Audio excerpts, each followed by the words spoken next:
Buenas tardes, Lic. Buenas tardes, compañera.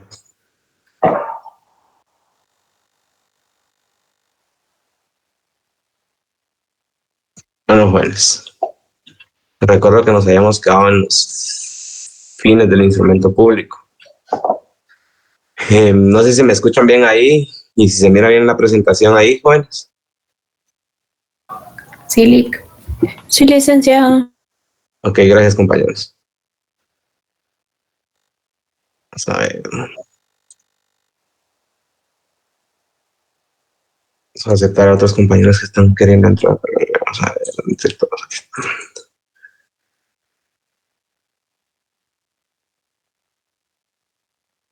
Vaya, jóvenes. Entonces tenemos lo que son las características, ¿sí? Estas características son todas aquellas circunstancias o rasgos con que una cosa se da a conocer, distinguiéndose, ¿sí?, de las demás. El instrumento público posee varios que los individualizan muy significativamente, entre los cuales podemos mencionar los que aparecen aquí en la presentación, ¿verdad? Que es la fecha cierta, garantía, credibilidad, firmeza, inapelabilidad, irrevocabilidad, ejecutoriedad y seguridad. Entonces vamos a ver lo primero, que es la fecha cierta. A alguien si le puede dar lectura ya al artículo 29, numeral primero del Código de Notariado, por favor.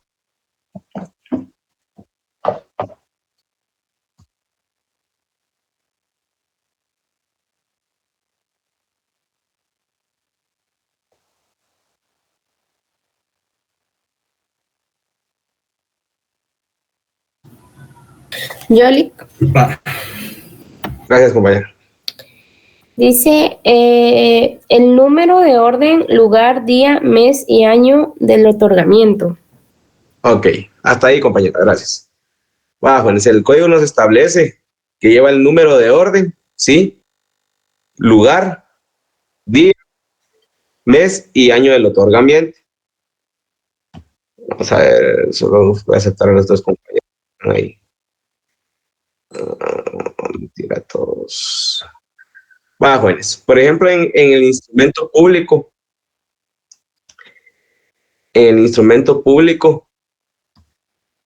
lo primero que se pone al iniciar es el número, ¿verdad? Sí, se pone en letras. Vamos a ver, Stephanie, disculpe, ¿qué artículo es? La señal. Es el artículo 29, numeral primero, compañera. Va, entonces en letras se pone número 1, ¿sí? Y se consigna en paréntesis lo que es el número 1, ¿verdad? O ya sea número 2, número 3, dependiendo del instrumento que nos toque, ¿verdad? Eso va a aceptar a los demás, se está conectando. Entonces, el día, ¿sí? El día que se está realizando, por ejemplo, hoy 2 de agosto del 2024. Vamos a ver, solo quiero ver si tengo uno aquí a la mano. Vamos a ver. Ahorita les voy a compartir uno aquí en digital, solo para que miren cómo es. Les voy a quitar la presentación aquí. Y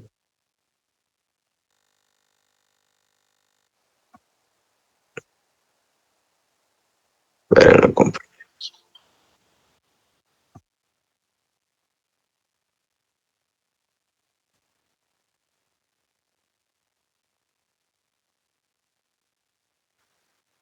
me dicen si lo logran ver ahí.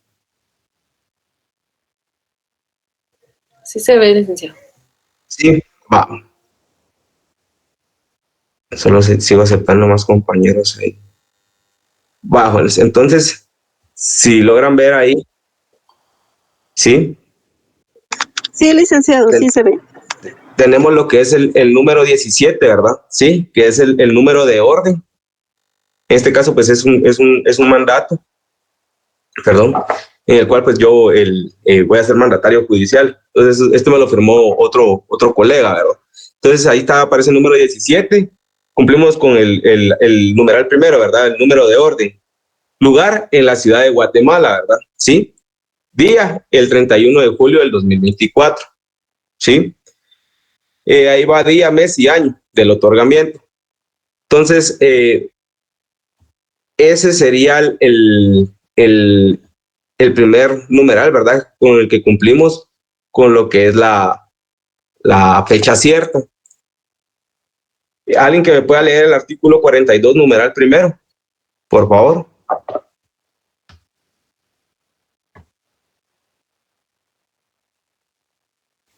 Buenas noches, licenciado. Buenas tardes, licenciado. Artículo 42. La hora y sitio en que se otorga el testamento. Va. Entonces, con el testamento va igual, ¿sí? Entonces, relacionen ahí ese artículo 29, numeral primero, con el artículo 42, numeral primero. Y alguien que me haga favor de darle lectura al artículo 31, numeral primero.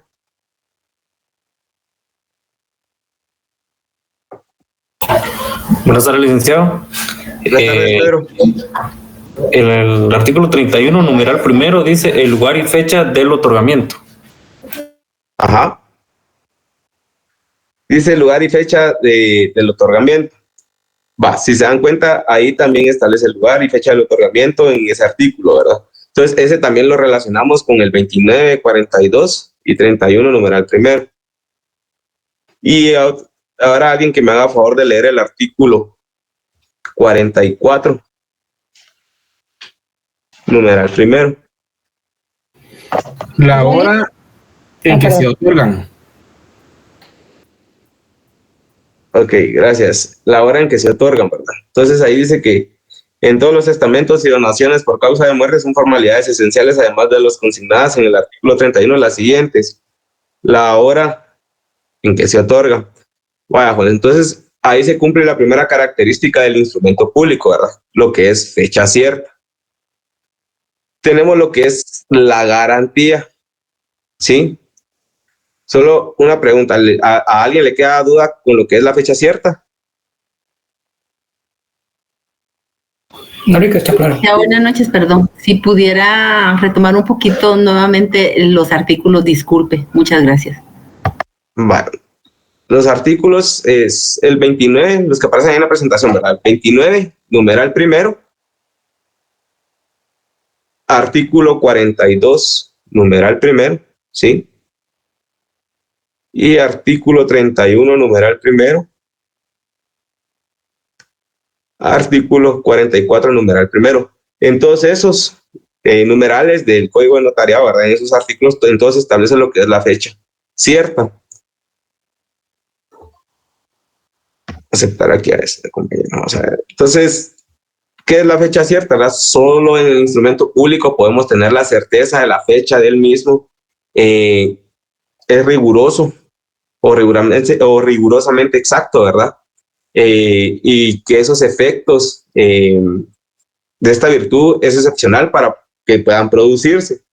Entonces, si no tenemos la fecha cierta, o sea, no podemos iniciar un instrumento público. ¿Por qué motivo? Porque nosotros tenemos que dar garantía de esos derechos y la fe y legalidad de que tuvimos a la vista los documentos en el cual iniciamos el instrumento público, ¿verdad? ¿Sí? Entonces, ahora el siguiente o la siguiente característica es la garantía. Alguien que le pueda dar lectura al artículo 1 del Código de Notariado, por favor.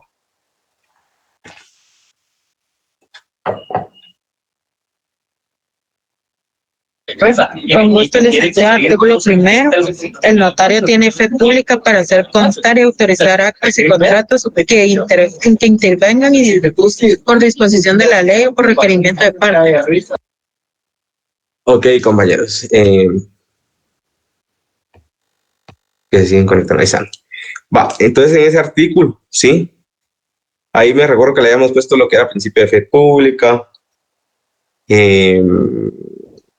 Con el compañero René, ¿verdad? Va. Entonces ahí nosotros damos esa garantía porque nosotros hacemos constar, ¿sí? Y autorizamos esos actos y contratos en que intervengamos nosotros por disposición de la ley o a requerimiento de parte. Entonces, ahí establecemos lo que es la garantía. Nosotros como notarios damos esa garantía al momento de faccionar un instrumento público, ¿verdad? Haber tenido a la vista todos esos documentos y damos fe y legalidad de faccionar esos instrumentos públicos. Alguien que me haga favor de leer el artículo 186 del Código Procesal Civil y Mercantil, por favor. Buenas noches, licenciado. Artículo 186. Autenticidad de los documentos. Los documentos autorizados por notario o por funcionario o empleado público en ejercicio de su cargo produce fe y hacen plena prueba, salvo el derecho de las partes de redarguirlos de nulidad o falsedad. Los demás documentos a que se refieren los artículos 177 y 178, así como los documentos privados que estén debidamente firmados por las partes, se tienen por auténticos, salvo prueba en contrario. La impugnación por el adversario debe hacerse dentro de los 10 días siguientes a la notificación de la resolución que admita la prueba.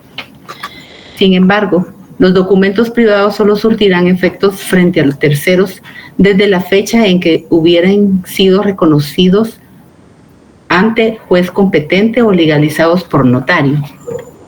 Ok, gracias, compañero.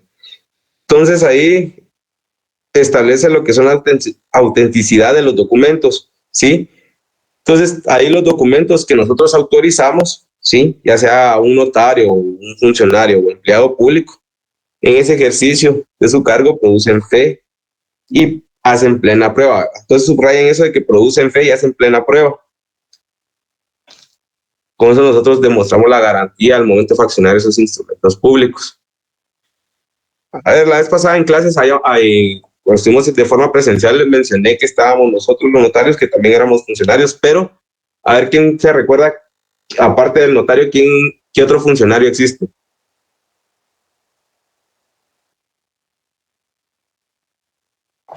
A ver si pusieron atención el día que estuvimos de forma presencial cuando iniciaron el curso.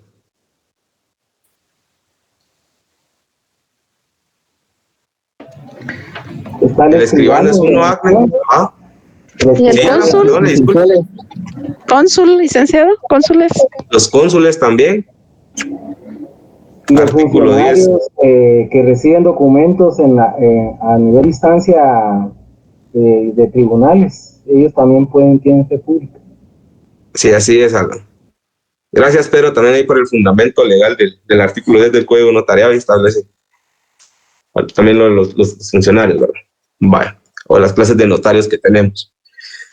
Vaya, jóvenes. Entonces, regresando a lo que es la característica de garantía, ¿verdad? Que este carácter o esta característica resulta que es la más importante para el cumplimiento de los convenios. ¿Por qué? Porque nosotros como notarios, tanto, por ejemplo, si hablamos de una compraventa de bien inmueble, ¿sí? Que es la más común que vamos a ver como notarios, nosotros debemos de garantizar realmente los derechos de la persona que está comprando, ¿sí? Hoy en día, jóvenes, a veces se han cometido algunos errores, ya sean involuntarios o voluntarios, ¿verdad? Yo realmente desconozco, pero todos somos seres humanos, ¿verdad? Y cometemos errores. En el registro general de la propiedad, a veces, yo les comentaba la vez pasada en clase que a veces se da que inscriben derechos a otras personas que a veces no tienen cómo acreditar ese derecho o cómo adquirieron ese derecho. Pero a veces el registro maneja criterios internos, ¿verdad? Entonces es un poquito complicado ahí. Pero nosotros como notarios debemos de asesorar bien a las personas, en este caso a los requirientes, ¿sí? O a la persona que nos está requiriendo, garantizarles ese derecho, ¿verdad? Tener todos los documentos a la vista, que realmente la persona que los está vendiendo tienen el título acreditado. Pues lo habíamos mencionado la vez pasada, o los compañeros de aquí en clase lo habían mencionado, que lo acreditábamos con el testimonio de la escritura pública o la razón que existe en la última inscripción en el registro general de la propiedad. Entonces, es importante esta característica. tenemos lo que es la característica de, perdón, solo Gabriela, ahí está. La característica de credibilidad. ¿En qué consiste esa característica de credibilidad? Esta característica es porque ha sido autorizado por una persona con fe pública, ¿sí? Entonces, por lo tanto, el instrumento público es o debe ser creíble, ¿verdad? ¿Por qué motivo? Porque es veraz. Sí, se recuerdan que ahí con el compañero René, nuevamente recalco ahí, ¿verdad? Lo de la fe pública, ¿sí? Nosotros a través de esa investidura jurídica que nos otorga el Estado, ¿verdad? Para hacer constar actos y contratos, ¿verdad? Entonces nosotros tenemos que dar esa credibilidad, ¿verdad? Ahí se cumple esa característica. Tenemos la característica de firmeza. ¿Qué es la firmeza? Sabemos que el instrumento puede ser redarguido de nulidad y de falsedad, pero mientras esto no suceda, ¿verdad? Es firme e irrevocable, ¿sí? Entonces, a través de que nosotros autorizamos ese instrumento público, ¿sí? Nosotros, después de que firman los otorgantes, presidente, las palabras ante mí, ¿verdad? Abajito de las palabras ante mí, pues ya uno como notario autoriza ese contrato, ¿verdad? Ya, pues posterior a eso se saca el duplicado, el testimonio, se cubren los impuestos y se manda al registro general de la propiedad, ¿sí? Entonces ese instrumento público produce firmeza. Tenemos lo que es la inapelabilidad, ¿sí? ¿Por qué la inapelabilidad? Si nosotros cambiamos, pasamos al otro título que nos da esta casa de estudios, que es la Universidad de San Carlos, que es de abogado, ¿sí? Al momento de nosotros ejercer la profesión de la abogacía, que es totalmente diferente al notariado, las sentencias pueden ser apeladas, ¿verdad? ¿Sí? Pero en los instrumentos públicos, ¿ustedes consideran que pueden ser apelados? ¿Sí o no? Y si alguien dice que sí, que me explique por qué.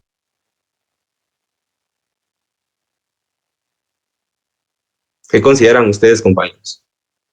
Sí, licenciado, porque vamos a ver. Uno puede redarguir, en este caso, hacer una apelación si a uno le afecta un instrumento. Un recurso de apelación o una apelación para un instrumento público. ¿Eso considera usted algo? Bueno, habría antes de la apelación hay otras instancias, ¿verdad?, que hay que cumplir ante, digamos, la institución que uno está haciendo.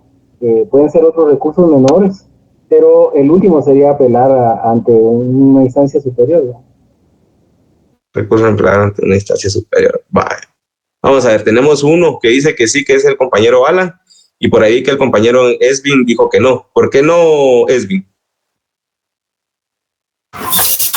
Pienso que no, porque pues la apelación según creo debe haber parte pidiente, y aquí solo está entre notario y el cliente. Ok. ¿Algún otro compañero que quiera compartir su opinión? Si está de acuerdo que sí se puede apelar o que no se puede apelar, compañeros.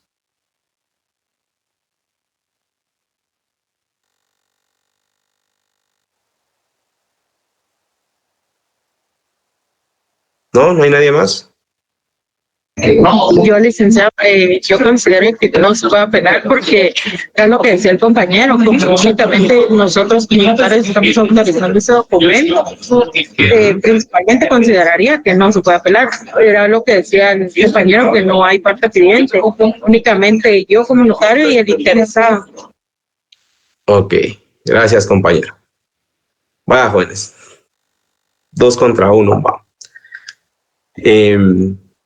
Espérense, vamos a ver. Solo vean que se siguen viendo todavía. Va. Entonces, compañeros, realmente, pues esa característica de inapelabilidad, ¿verdad? Realmente, Alan, no se puede apelar el instrumento público, ¿sí? En este caso, la compañera y el compañero tienen la razón, ¿verdad? Solo las sentencias pueden ser apeladas si lo vemos desde el punto de vista como abogados, ¿sí? Que es un título totalmente diferente al de notario. Los instrumentos públicos no. ¿Por qué? Porque no existe un superior jerárquico, ¿sí? Un superior jerárquico del notario ante quien podamos apelar, ¿sí? El contenido de una escritura. Únicamente se puede, ¿sí? Si quieren lo anotan, únicamente se puede atacar de falsedad, ¿sí? Y de nulidad. O se puede atacar de nulidad y falsedad, ¿sí? ¿Les quedó claro ahí, compañeros, o tienen duda con la inapelabilidad?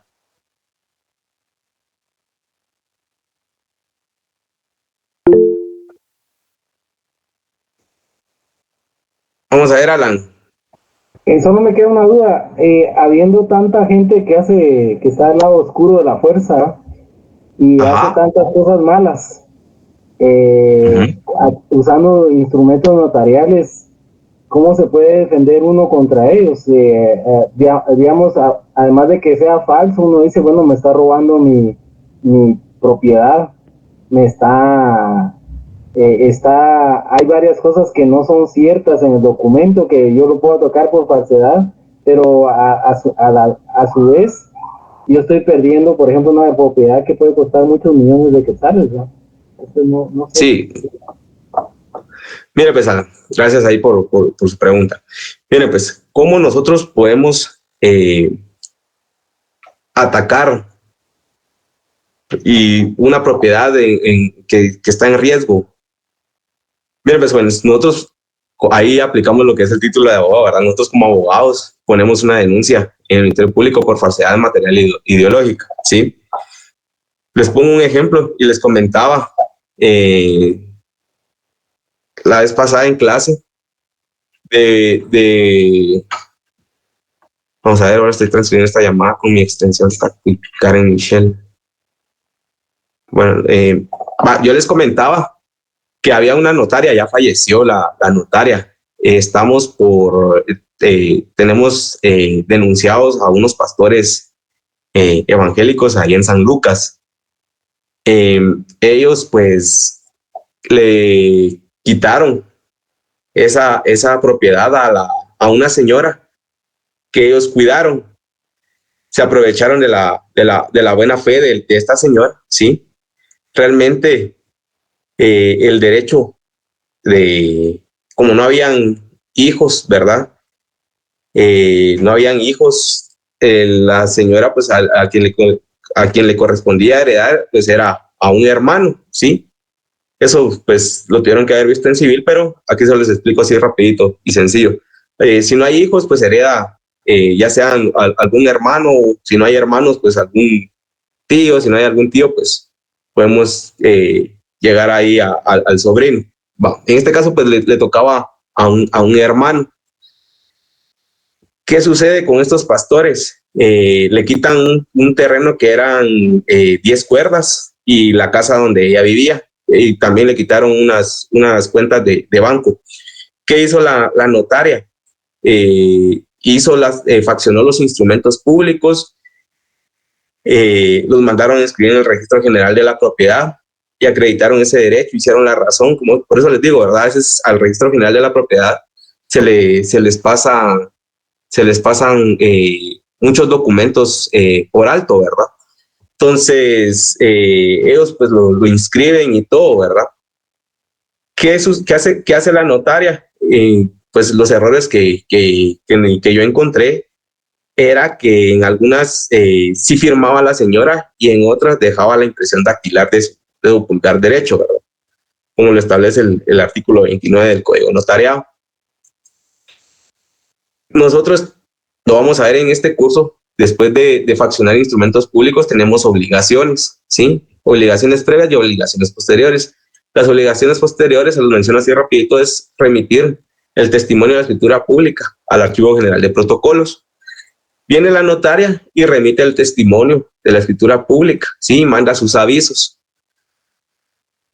pero al momento de mandarlos al Archivo General de Protocolos las manda como canceladas. Uno hace el índice, ¿verdad? ¿Sí? Uno hace el índice del protocolo y uno manda la copia del índice al Archivo General de Protocolo, ahí llevan todo el control porque nosotros somos depositarios de ese protocolo. ¿Qué hace la notaria? Presenta esos instrumentos que ella ya había faccionado y que ya estaban registrados en el Registro General de la Propiedad, los presenta como cancelados. Nos venimos a dar cuenta casi 3 años, 4 años después de que adquirieron esas propiedades. Miren, jóvenes, cuando se les presentó la denuncia por falsedad, ¿sí?, de esos instrumentos públicos a la notaria. Que la notaria ya, una señora ya grande, por cierto, colegiado, muy antiguo. Ahorita le voy a dar la palabra, colegiado muy antiguo, ¿verdad? En el cual se tomó el atrevimiento de faccionar esos instrumentos públicos así. Cuando yo le empecé a sacar en una presentación que yo llevaba, todos los errores que tenía y cómo lo había hecho y quitándole ese derecho y quiénes eran el heredero, la notaria lo único que me dijo: lo felicito por haber hecho bien su investigación. Los pastores estaban pues rezando, ¿verdad? Nosotros estamos pidiendo la devolución de esas 2 propiedades, más que reintegren todo el dinero, que eran 250,000 quetzales los que le correspondían a la señora. ¿Cómo se logra comprobar eso? Primero, por los documentos que solicitamos en el Archivo General de Protocolos. Ahí le extienden a uno todas las copias simples de los instrumentos que uno envía, ¿verdad? Y con las instrucciones que aparecían en el Registro General de la Propiedad. Entonces, uno pues puede plantear la nulidad, ¿sí?, de esos instrumentos públicos. Pues lamentablemente la notaria ya falleció.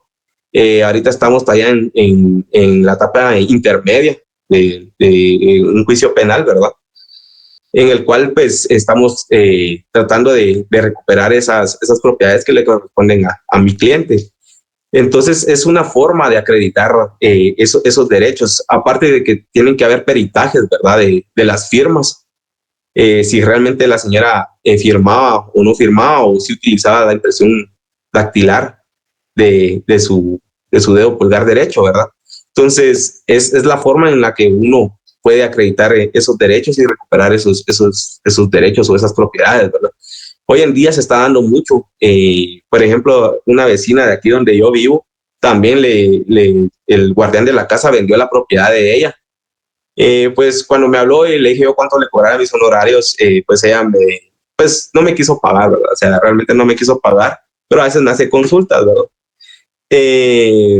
Pues ella se fue con otro colega.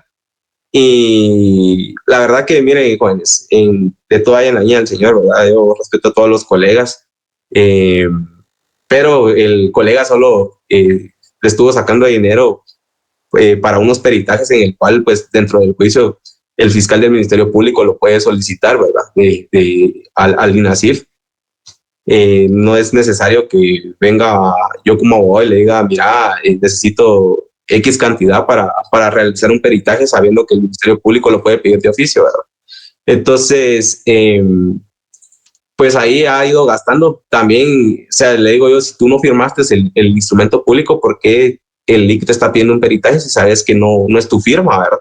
Entonces, mira, ahí se han dado muchas cosas, pero a través de los peritajes, de las citaciones, de los instrumentos que han ido faccionando, uno va detectando si se cumple con esa firmeza y esa garantía, ¿verdad? Entonces es la forma en que se pueden ir garantizando esos derechos. No sé si le queda claro. Vi que el compañero Esvin me había levantado la mano, perdón que no le haya dado la palabra. Gracias, Dick. Solo 2 preguntas, Dick.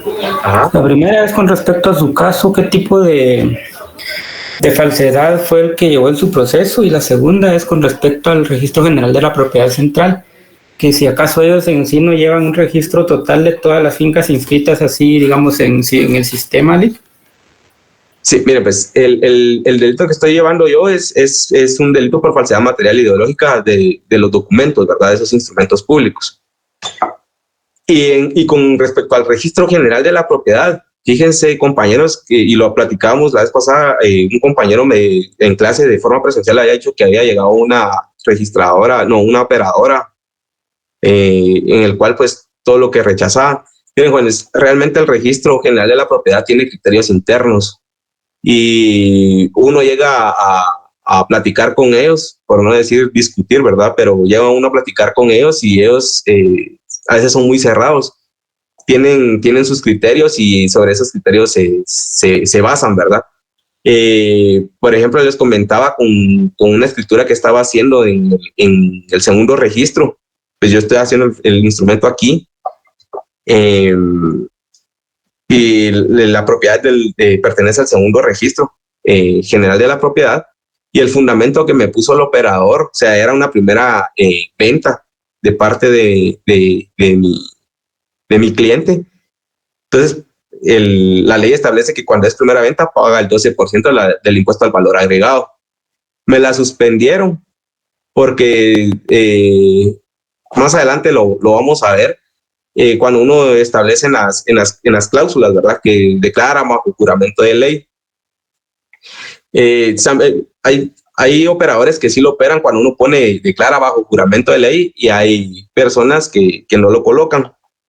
Pues a mí en esta ocasión se me pasó por alto y no puse declaran bajo juramento de ley. Pues no altera el producto, dirían en matemáticas, ¿verdad? No afecta el resultado o el producto. Pero me lo suspendieron, y el fundamento legal que me puso el operador, que tiene que ser un notario, me puso que no cumplía con lo establecido en el fundamento legal de la ley de timbres fiscales. O sea, y el impuesto fiscal se cubre cuando es una segunda venta o subsiguiente venta, ¿verdad? Entonces, nada que ver. Yo hablé con el operador de vía telefónica y me decía, mire, solo colóquele que declara bajo juramento de ley. Pero mire, luego, o sea, me está suspendiendo un documento con un fundamento que no es. No, hombre, mire, no nos hagamos bolas, solo póngale ahí que declara bajo juramento de ley. O sea, para mí, a mi criterio, siento que no es válido, ¿verdad? O no sería justo, porque yo estoy cumpliendo con las formalidades que establece la ley, ¿verdad? Sí, pero ellos se sacan sus criterios. A veces, pues, desconocen un poco del tema o no se recuerdan de los fundamentos legales. Entonces, pues, ni modo, me va a tocar hacer una ampliación. Fui a hablar al registro central, pero me dijeron que ellos no tenían injerencia con los operadores de allá. Entonces es un poquito complicado con el registro general de la propiedad, y a veces se les pasan los instrumentos. Por ejemplo, les voy a poner otro ejemplo así rapidito. En una usurpación agravada también que estoy llevando, hay planos de ingenieros, ¿sí? Pues esos planos sí los inscribe el registro general de la propiedad, pero apareció un plano también ahí de ese terreno en el cual se está llevando este delito de usurpación agravada, firmado por un notario. O sea, el plano lo elaboró el notario, y ustedes no sé si conocen o sabían que, pues, al igual que nosotros los ingenieros poseen timbres, ¿verdad? Entonces, el planito va timbrado, ¿verdad?, por timbres especiales hechos para los ingenieros. Pues este colega, pues, le puso un timbre forense de un quetzal, ¿verdad? Y así lo presentó al registro, y lo que más molesta es que el registro se lo inscribió, ¿verdad? Entonces, igual él está en un proceso, ligado a proceso, porque uno, como notario, pues uno no puede elaborar o faccionar planos, ¿verdad? Entonces, hay muchas cosas que a veces se le pasan al registro general de la propiedad, ¿verdad? Entonces, eso es lo complicado con ellos. No sé si ahí le queda claro su duda, Edwin. Sí, gracias. Bueno, jóvenes, entonces también tenemos la otra característica, que es la irrevocabilidad, ¿sí? Perdón, la irrevocabilidad es por la autorización de un instrumento público, que no puede pedirse una revocación, ¿verdad? Entonces, estos son irrevocables y pues como se dijo anteriormente o como se lo mencioné anteriormente, no tenemos un superior jerárquico, ¿verdad? Entonces tampoco se puede revocar estos instrumentos públicos, ¿verdad? Tenemos lo que es la ejecutoriedad. Alguien que me pueda leer el artículo 327, numeral primero del Código Procesal Civil y Mercantil.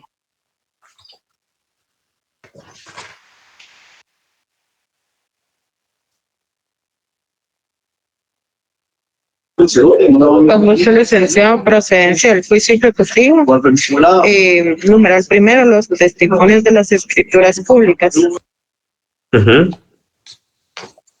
Ok, va. Entonces, artículo 327, ¿verdad? Entonces, procede el juicio ejecutivo cuando se promueve en virtud de alguno de los siguientes títulos. Numeral primero, los testimonios de las escrituras públicas, ¿sí? Entonces, vamos a hacer una anotación en ese numeral primero.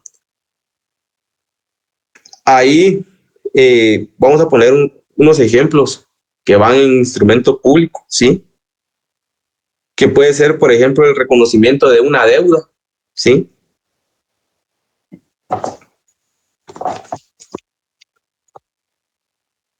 Puede ser un compromiso de pago.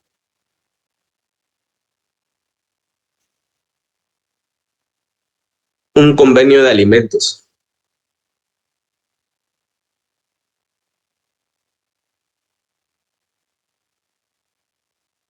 Va, esos son ejemplos en los cuales pues se puede aplicar la ejecutoriedad, ¿sí? Con los testimonios de esas escrituras públicas.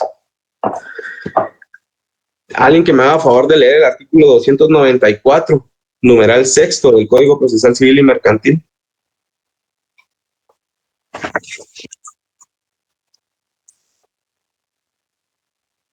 ¿Lo leo yo, licenciado? Por favor. Artículo 294, procedencia de la ejecución en vía de apremio. Primero, sentencia basada en autoridad de cosa juzgada, perdón. Solo el primero me dijo, licenciado.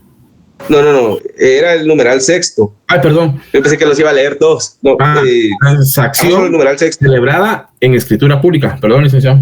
Ok, no tenga pena, Héctor, gracias. Vamos, entonces, ese numeral sexto, ¿sí? En el artículo 294, pues establece lo que es la procedencia de la ejecución en vía de apremio. Pónganle ahí, vía de apremio, ¿sí? Entonces, se procede a la ejecución en vía de apremio cuando se pida en virtud de los siguientes títulos, siempre que traigan aparejada la obligación de pagar cantidad de dinero líquida y exigible, ¿sí? Entonces, una transacción celebra en escritura pública se tramita en vía de apremio. ¿Alguien sabe en dónde se pide en esa vía de apremio esa transacción celebrada en escritura pública? ¿En qué instancia se presenta o en qué juzgados se presenta?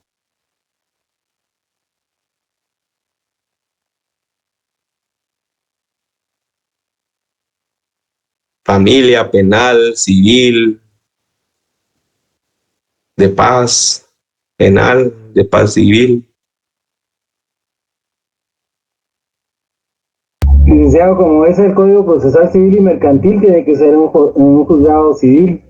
Ok. Una instancia. Sí, juzgado de primera instancia civil, pónganle ahí en vía de apremio.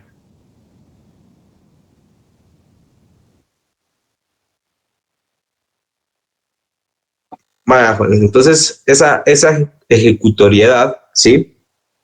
Perdón, como cualidad del acto en virtud, ¿sí? De la cual el acreedor o sujeto agente puede, en este caso, de inobservancia del obligado, ¿verdad? Obtener una ejecución de su derecho mediante la fuerza, ¿verdad? O sea, realmente ahí se puede cumplir con esa ejecutoriedad, ¿verdad?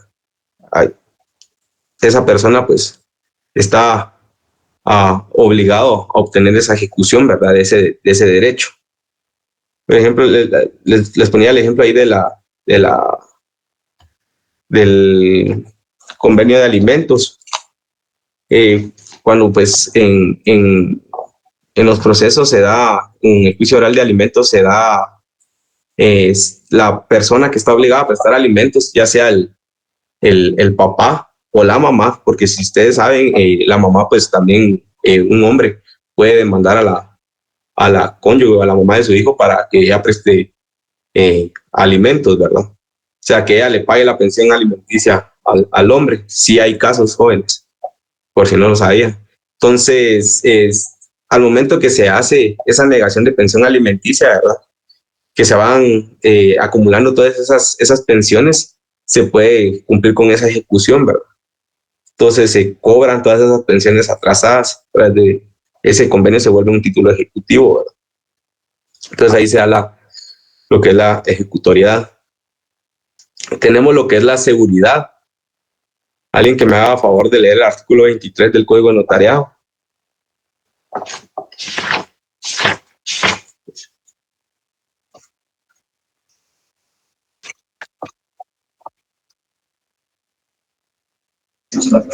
Son los licenciados, los albacea, herederos o parientes o cualquier otra persona que tuviera en su poder el protocolo de un notario fallecido, lo depositará dentro de los 30 días siguientes al fallecimiento en el Archivo General de Protocolos. Si se encontrara en la capital o dentro del mismo plazo en el juez de primera instancia o alcalde municipal, se escribiese en una cabecera departamental o municipal respectivamente.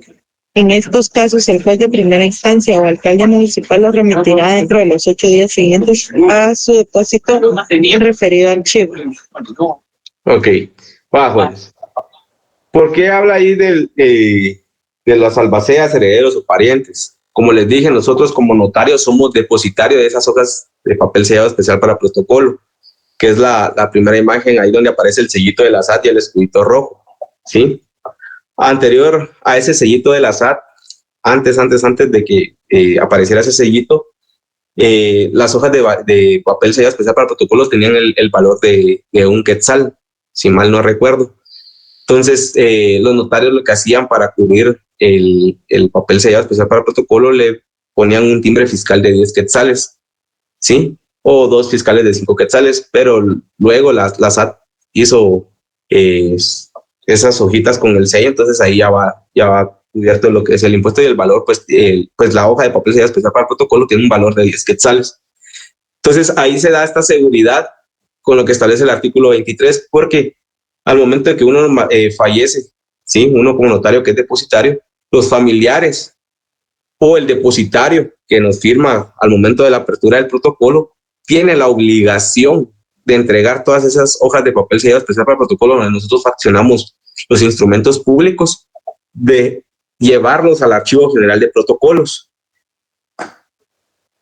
No es para los que procuran o los que trabajan en alguna institución y conocen dónde está el Archivo General de Protocolos de zona 9, ahí pues ahí extienden los testimonios ahí se envían los testimonios de las escrituras públicas y los avisos, pero donde extienden todos los instrumentos públicos de los notarios fallecidos y donde se presenta el papel sellado especial para protocolo y todos esos protocolos empastados, que uno tiene también la obligación de empastarlos por año, ¿verdad?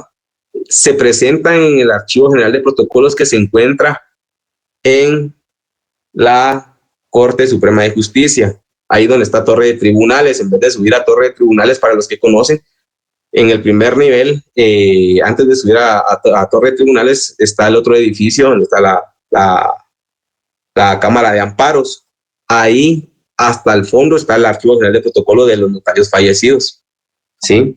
Por si no sabían, ahí se encuentran, jóvenes. Entonces, se cumple con esa seguridad porque estos instrumentos públicos que uno fraccionan así puedan pasar 10, 15, 20 años, 25 años, esos testimonios van a estar ahí, esos instrumentos públicos van a estar ahí. Entonces ellos los digitalizan y los conservan, ¿verdad? ¿Alguien que me pueda hacer favor de leer el artículo 24?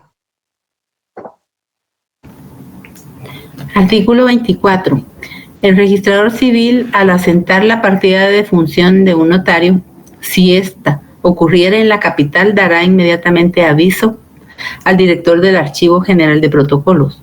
Y si ocurriere en un departamento, el juez de primera instancia jurisdiccional a efecto de que puedan, según el caso, exigir el cumplimiento del artículo anterior.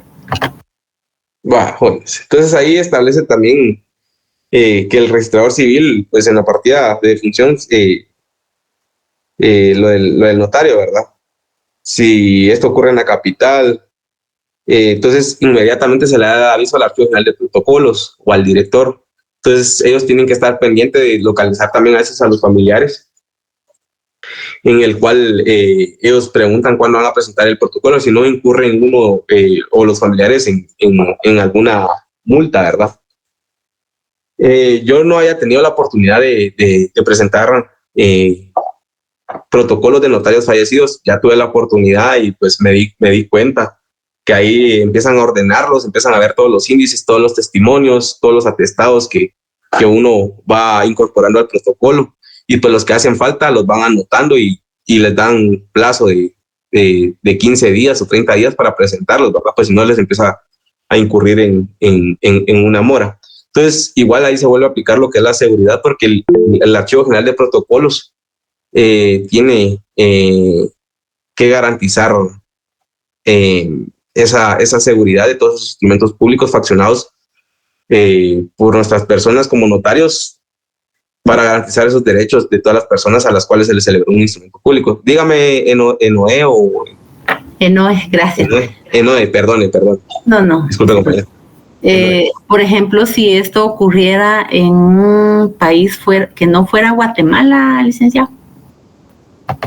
En este caso, pues, los agentes consulares, que son los que faccionan instrumentos allá, ellos igual remiten sus avisos, pero les prometo que les voy a averiguar cómo es que lo hacen, porque la verdad, sé que ellos también tienen sus avisos y tienen un depositario, ¿sí? Y el Archivo General de Protocolos, ellos están inscritos para poder ejercer como agentes consulares. Entonces, yo realmente, como nunca he sido agente consular, desconozco cómo es el trámite y son las obligaciones de ellos, ¿verdad? Pero prometo investigarles y el próximo día de clases decirles, ¿verdad? Sí, Stephanie es, ¿verdad? Sí, licenciado, con una consulta, usted comentaba algo de que cuando se lleva el protocolo al archivo general, usted decía que ahí empiezan a hacer como el recuento de todos los archivos que lleva y los que hacen pendientes, que hacen falta. Ajá. ¿Qué pasa con esos archivos que quedan pendientes si en caso no estuvieran dentro del protocolo? Por eso les digo, si no están dentro del protocolo, pues a los familiares les cobran una multa. Porque, por ejemplo, les voy a comentar, y pues tampoco ya no sé cómo terminó. Pues una exnovia que yo tenía hace como 4 meses, la mamá de ella era notaria y falleció. Pues tuve la oportunidad de acompañarla a ella, porque ella era arquitecta. Ella desconocía cómo se hacía el trámite, entonces yo conjuntamente con ella fuimos a entregar los protocolos de la mamá. Estaban todos los protocolos desde que ella inició. Era colegiado 4090 y algo, creo yo. O sea, tenía ahí escrituras desde el 93, sin mal no recuerdo, hasta el 2017, porque después ella dejó de ejercer la profesión porque se enfermó y le dio Parkinson. Hacían falta el protocolo del 2011 y 2017, si mal no recuerdo. En 2011, pues, esta exnovia que yo tenía decía que ella en ese año pues había salido de viaje, pero viendo los atestados y todo, y unos avisos y contraseñas que a uno les dan, o a nosotros nos dan como notarios, aparecía que ella se había faccionado instrumentos públicos. Si no aparecen esos instrumentos públicos que se faccionaron en ese año, pues cobran una multa, pero habría que hacer alguna reposición de esos instrumentos públicos. Eso se hace ante un juez de primera instancia. El problema es, o el detalle es que ella ya no está, ya no sabemos qué instrumentos fueron los que se celebraron. Entonces ahí se pierden esos derechos y esa seguridad y todo lo que ustedes quieran, garantía, credibilidad de todos esos instrumentos públicos, porque realmente pues ahí era responsabilidad tanto de ella como la depositaria y pues de la familia, ¿verdad? Pues lo último que yo sabía era que los estaban buscando, ¿verdad? Pero sí uno tiene que cumplir con todas esas obligaciones, ¿verdad? Porque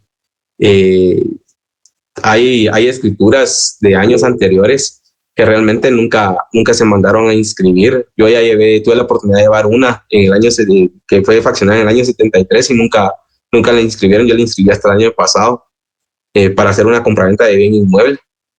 Entonces, antes no existía tanto esa obligación. Entonces, uno como notario tiene que llevar toda esa colección ordenada, como lo establece el artículo 8, ¿verdad? De la hoja de papel sellado especial para protocolo, para poderlas ir enviando al Archivo General de Protocolos, ¿verdad? Y se lleve ese control. Entonces, así es como sucede, Tejón. Dígame, Héctor. Licenciado, disculpe, ¿y la multa es grande la cantidad que se tiene que pagar? Pues dependiendo, fíjese, compañero Héctor, pues al igual que en el Colegio de Abogados y Notarios, también uno tiene que ir al día con sus colegiaciones y todo. Sí, dependiendo qué tantos instrumentos se hayan faccionado, pues creo que así es la multa que se interpone ahí hacia los familiares o al depositario. Y por aquí leí una pregunta de Javier Chinchilla, o sea que al ser depositario se tiene una gran responsabilidad. Sí, la verdad que el ser depositario es una gran responsabilidad, ¿verdad, jóvenes?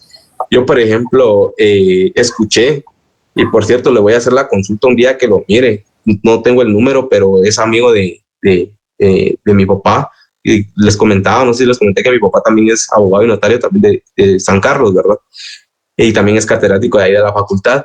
Un amigo de él, yo estaba haciendo la cola cabal ahí en el Archivo General de Protocolos, y él era depositario de otro amigo. Y al final le quiero preguntar qué fue lo que sucedió, porque creo que la familia de este notario quemó todo el protocolo de él, o sea, falleció, y en vez de reenviarlo al Archivo General de Protocolos, parece que quemaron todos esos instrumentos públicos. Entonces, realmente él fue era responsabilidad de él también, ¿verdad? Él fue a hablar al Archivo General de Protocolos. Entonces, porque uno como depositario, pues tiene esa responsabilidad de reenviar todos esos instrumentos públicos y de tenerlos todos ordenados. Por ejemplo, también cuando como depositario, esas hojas de papel sea especial para protocolo, uno no las puede sacar del país, ¿verdad? Pues realmente a veces hay colegas que cometen errores de prestar las hojas. Miren, jóvenes, la verdad que en la calle se miran muchas cosas, ¿verdad? Realmente el consejo es no prestarlas, ¿verdad? Si uno les dice, mira, préstame una hoja de papel protocolo, mira, va a hacer el instrumento, yo llego ahí, lo hacemos y le traigo la hoja de papel sellado especial para protocolo, ya lo autorizamos y ya te doy la copia. Con tal de apoyar a los colegas, ¿verdad? Pero de decirle, mira, llévate esta hoja, sí se da, en la práctica se da, jóvenes, en la calle se da, pero uno tiene que tener esa responsabilidad. Y les comento, yo soy uno de ellos que, pues, antier hice un mandato judicial y, pues, el colega me prestó su hoja de papel sellado especial para protocolo. No es lo correcto, les hago la aclaración, no es lo correcto, sino realmente, pues, por la amistad que existe, uno también, y como uno también es notario, sabe la responsabilidad que conlleva esas hojas de papel sellado especial para protocolo. Pero lo legal sería que se haga el instrumento público en la oficina del notario, ¿verdad? Si a ustedes les preguntan en el examen técnico profesional respecto a la hoja de papel sellado especial para protocolo, pues uno como depositario, ustedes tienen que decir que no se presta, pero en la práctica en ocasiones se da, ¿verdad? Porque sí se ha dado. He conocido colegas que hasta las hojas se las han llevado a Estados Unidos para faccionar instrumentos públicos y las mandan de regreso. Vienen jóvenes, es un gran riesgo. Entonces, si se extravía una o se echa a perder una o se deteriora una, pues uno tiene que poner la denuncia y se tiene que hacer la reposición de la misma, ¿verdad? Porque sí es complicado con eso. Por ahí que otro compañero me había levantado la mano, ¿no? ¿Cuánto tiempo tiene la familia para presentar el protocolo cuando fallece el abogado? Fíjense que está en el artículo 23, dentro de los 30 días al fallecimiento. Ya lo habíamos leído, ¿sí? Y es cuando fallece el notario, no el abogado, porque el abogado es un título aparte, que sí nos lo da nuestra casa de estudios, pero aquí estamos hablando de notario, Ronald. Entonces, en este curso somos notarios, pues también abogados, ¿verdad? Pero realmente es cuando fallece el notario, ¿verdad? Porque si, por ejemplo, les pregunto cuál es el plazo en el examen, ¿verdad? ¿Cuál es el plazo que tiene la familia del notario o el depositario para reenviar el protocolo al Archivo General de Protocolos? Y ustedes ponen ahí, se presenta a los 30 días de que falleció el abogado, pues obviamente la respuesta está mala, ¿verdad? Entonces hay que tener cuidado con eso, que aquí somos notarios. ¿Alguien más tiene alguna duda? No tenga pena, Ronald, aquí estamos para aprender, no se preocupe. ¿Alguien más tiene alguna duda? ¿No? Va. Sí, no. Ajá, Dionis.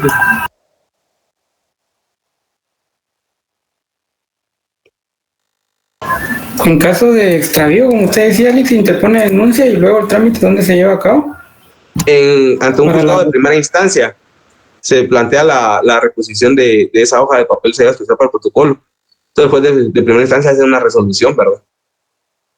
En el cual ahí se describe qué instrumento era, qué número de hoja, porque lleva un número de serie, número de registro y todo. Entonces, el juez de primera instancia lo hace. Más adelante lo vamos a ver, sí lo vamos a ver y les voy a decir cómo es el trámite.